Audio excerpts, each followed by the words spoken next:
We have to feel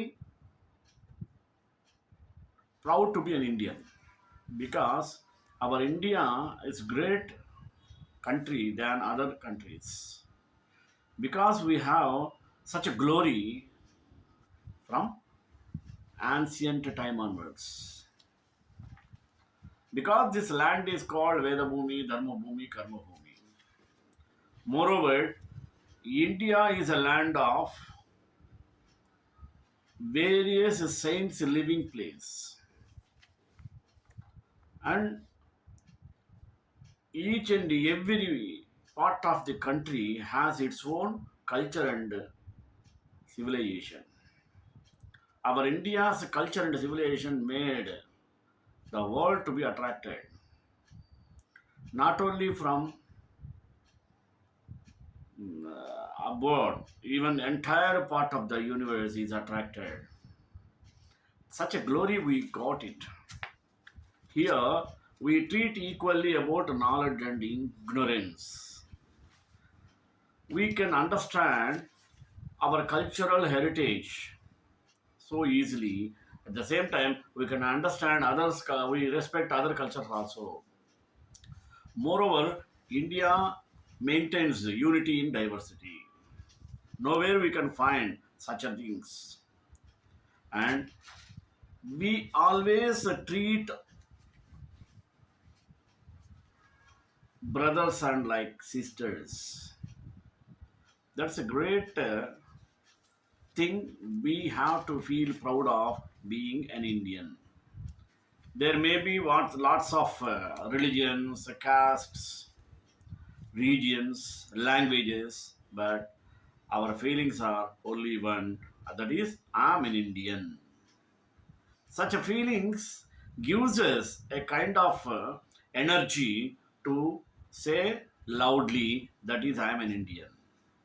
We have lots of wonders in India through monuments, through temples, through our cultural heritages like this. So many epic, great epic poems were started from origin from India.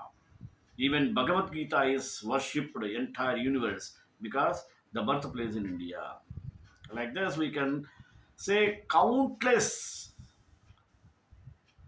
great things from India. Therefore, we have to feel this is India is our Atma, soul. So, basing on this, today I took the topic of the wonder of the Atman. Let us go in detail with prayer.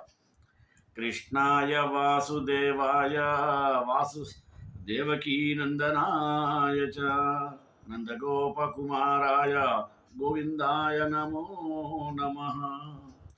Earlier generation grew up in awe of Richard Halliburton, the archaeologist explorer whose books read better than most novels and whose every word was true. The most favored book was that in which he told of both the seven wonders of the modern world and the seven wonders of the ancient world. Many readers felt a real pang at the thought that they would never see the Colossus of Rhodes, the great lighthouse of Alexandria, or the mausoleum. But I was one of them for a long time. But when we read Bhagavad Gita, our regret was transmitted into optimistic awe, for we come to understand that our own Atman was a wonder beyond all earth or any other world could offer, and that we are destined to be established in permanent and perfect knowledge experience of the self mean soul. The one wonder of India. What is that? For thousands of years, both readers and hearers in India have taken inspiration from the story in the Chandogya Upanishad. about the sage Uddalaka teaching his son Svetaketu about the self. In many ways, he demonstrates the existence of the absolute self, concluding each time with the thrilling words, all beings have their self in him alone. He is the truth, he is the subtle essence of all. He is the self, and that Svetaketu, that are you.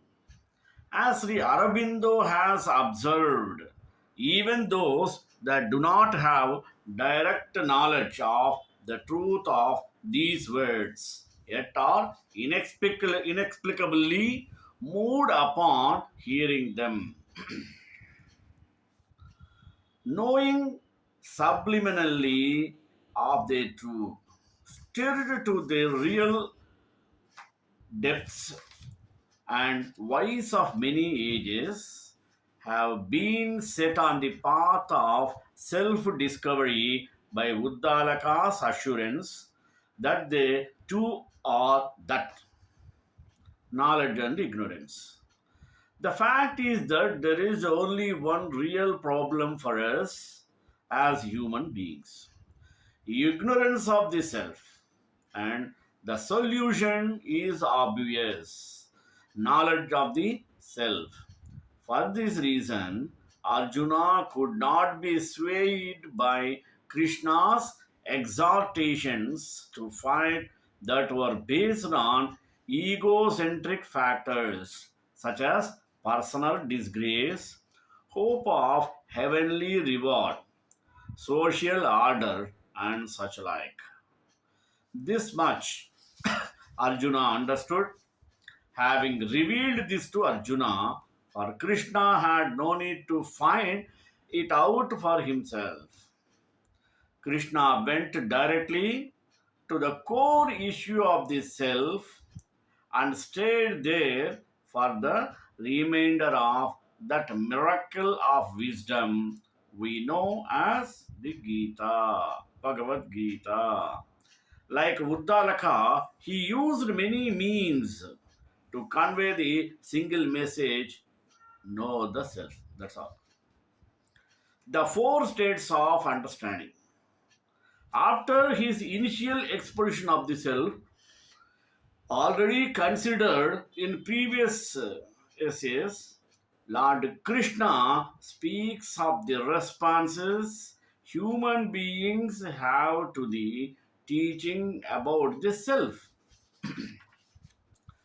आश्चर्यवत् पश्यति कश्चिदेनम् आश्चर्यवद्वदति तथैव चान्यः आश्चर्यवच्चैनमन्यः शृणोति श्रुत्वाप्येनं वेद न चैव कश्चित्. Some perceive this self as wondrous, another speaks of it as wondrous, another hears of it as wondrous, but even having heard of this self, no one knows it. There are some who have actually understood it in all its wonder. Others can only speak of it as wonderful beyond their understanding.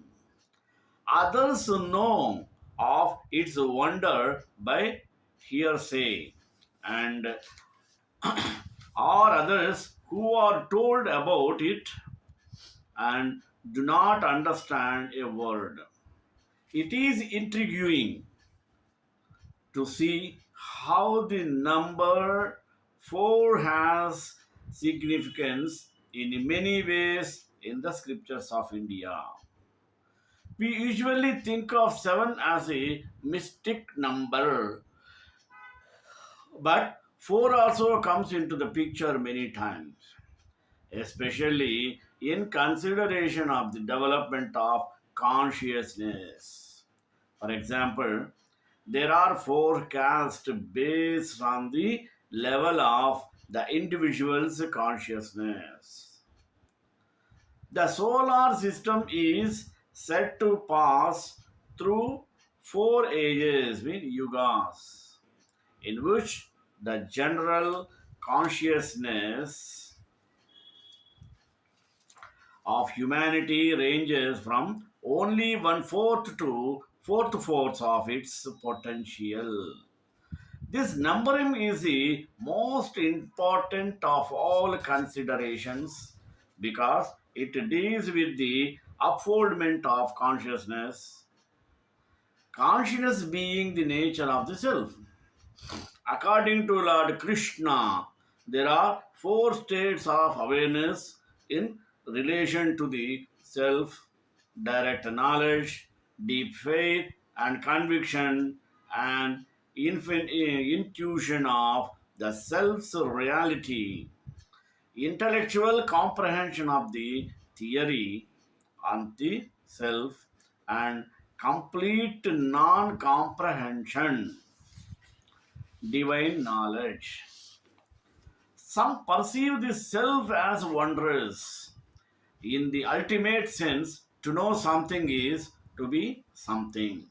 Although we are always ourselves and incapable of being anything else, because we have fallen into the pit of delusion, we are off and know just about everything but ourselves. This is an awesomely horrible plight. But Lord Krishna tells us that there are those who have actually regained their self awareness, seen themselves in Atmic vision, and comprehended what they saw, coming to know the self in the fullest sense, divine intuition. Another speaks of its as wondrous.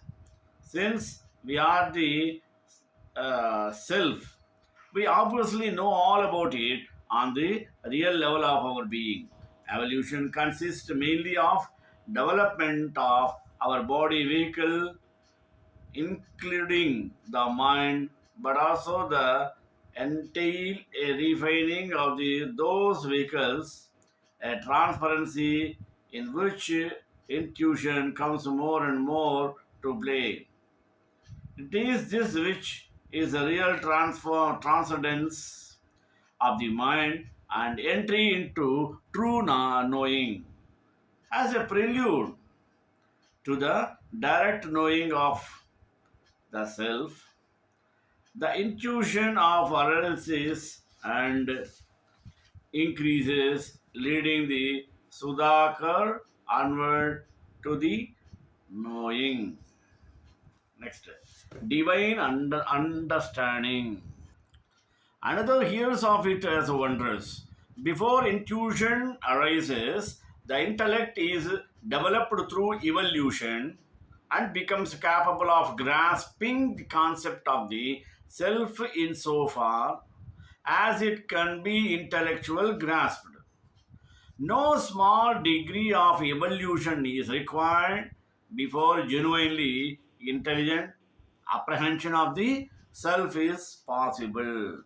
Therefore, to simply have an intellectual comprehension of the incomprehension of the self, to wonder at the truth of the self is itself a mark of significant spiritual development.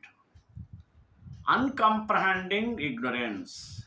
But even having heard of the self, no one knows it. Simply hearing or reading about the self is not knowing the self and never can be. This is not a matter of intelligence only, but also a matter of evolution consciousness. We have met highly intelligent people who just could not comprehend even the simplest of the principles self forth in the Upanishads or the Gita. No matter How we try to make their meaning clear by wrestling them in different ways, they remained incapable of even a glimmer of understanding. For example, one very mentally active and intelligent man was thoroughly flummoxed by my statement that as long as we see life with the two eyes of duality, we will don't wander in confusion and delusion. But as soon as we begin to see with the one eye of a spiritual individual, we begin to understand our life and ourselves. Again and again, he asked me to explain, but he never got it in the next time. He was very frustrated to make them sit on the realizing fact. Where we were making sense and the lack was on his part, but he never managed. On another occasion, one of the monks of our monastery was speaking sense, and the lack was on his part, but he knew never managed. On the other occasion, one of the monks of our monastery was speaking to a fundamentalist Protestant minister. The monk told every him that we believed everyone could become exactly what God was. Over and over, he asked the monk to explain. He was not rejecting the idea, he just could not grasp it, and he never did it. Sometimes, however, incomprehension is a matter of negativity. The Tibetan Buddhists say that stupidity is a daughter of hell. Evolution of intelligence is a requisite, but it is certainly true that without purification of the intellect, however evolved, no understanding of higher spiritual reality is possible. The forecast. Returning to the subject of caste, we can now realize in the light of Krishna's exposition that Shudras are those who are servants to materiality and ignorance. Vaishyas are those who have an intellectual understanding of the possibility of their betterment.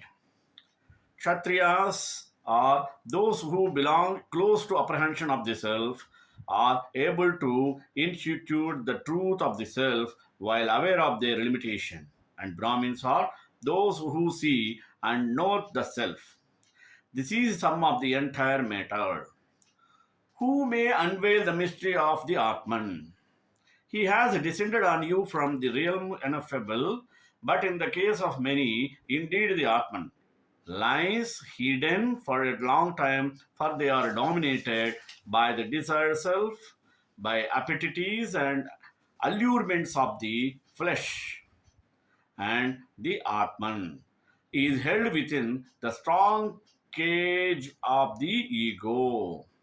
I until the hour of die. Atman's ascent to his home draws high.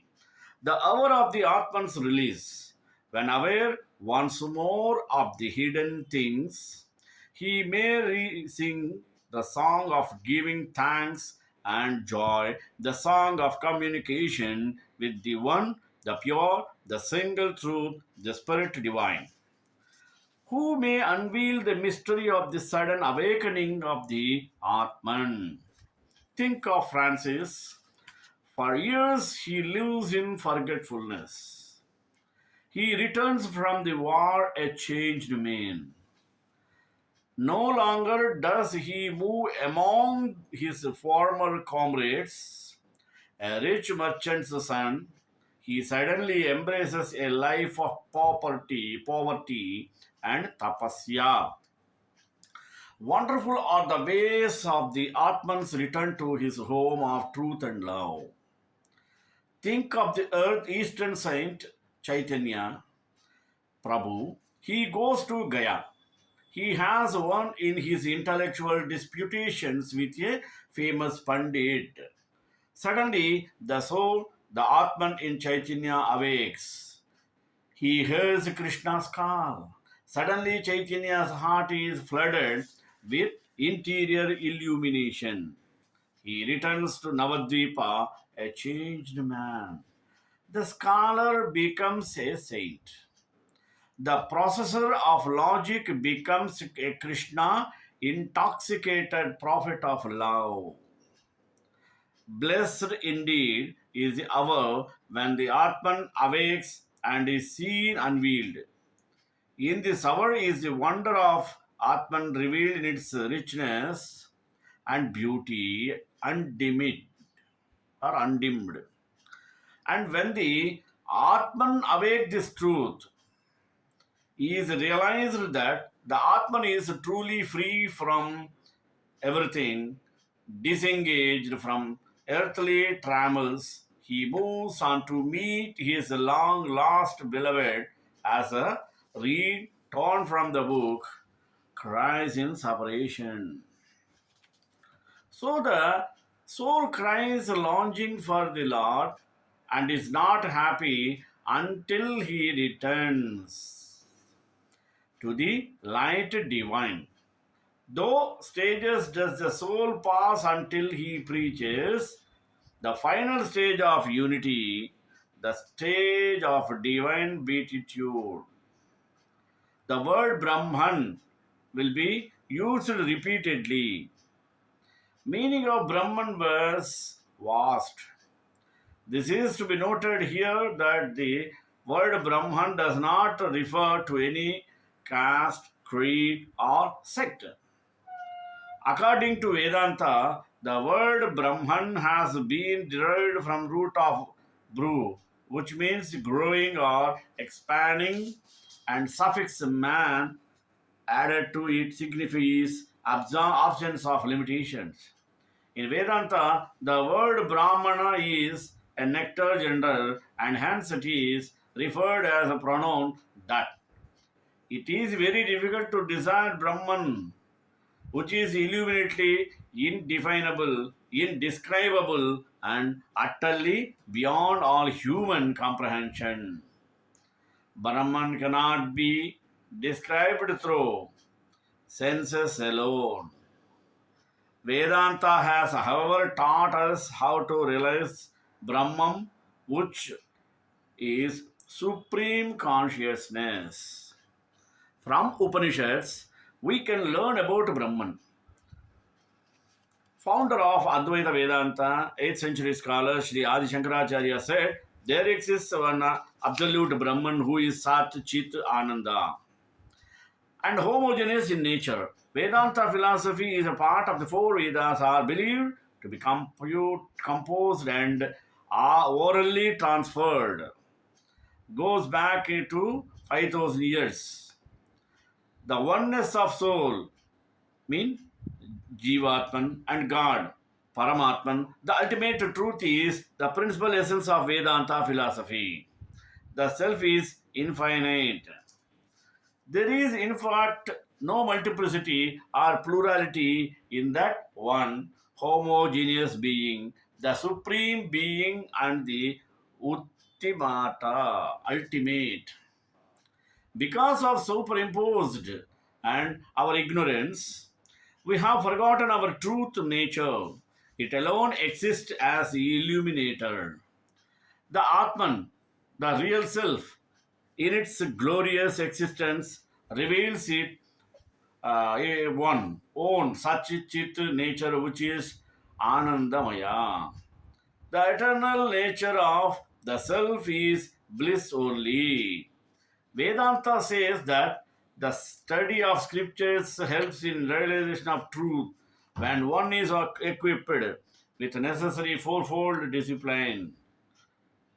One, discrimination between real, nitya, and unreal, anitya. renunciation of the unreal, viraga, sixfold qualities, longing for liberation means moksha, the cycle of birth and death. The word self is generally meant to Atman. But the Sanskrit word is Atman, which cannot be translated. This Atman is deathless, birthless, eternal, and real for every individual. It is a unchanging reality behind the changing body, sense, organs, mind, and ego. It is spirit which is a pure consciousness and is unaffected by time, space, causality. It is infinite and it is one without the second. As the launching reality in the individual is known as Atman. Same way, the unchanging reality in the universe is known as Brahman. Vedanta says that Brahman and the Atman are one and the same. Atman includes everything and everyone. It is the total of all the created beings, and solid is called Brahman. The ultimate is in the Atman.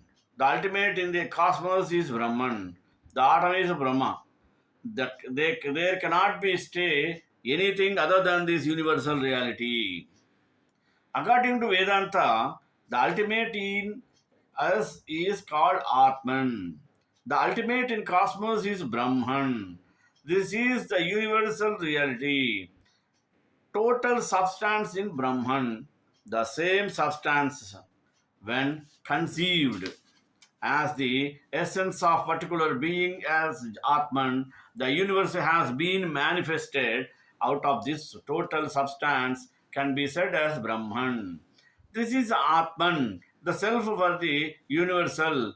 This Brahman is without a prior or a posterior, without interior or exterior. The Atman is Brahman, the perceiver of everything. The driver in the vehicle. The body is compared to a vehicle and soul to the driver. A car cannot run without a driver. Similarly, the body will not work without the presence of soul.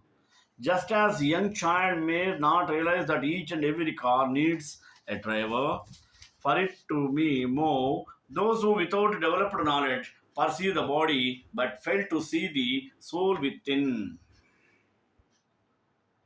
The driver may identify with his car and even feel kinsful with the drivers of a similar model. Similarly, feelings of friendship or enmity arise from identifying with the body. The driven development and a deep attachment to the ear, sun, and ancient community cries out, "You hit me." If the soul identifies with the body in the same way, then preoccupied with the body's condition, he becomes caught in a web of the distress and happiness.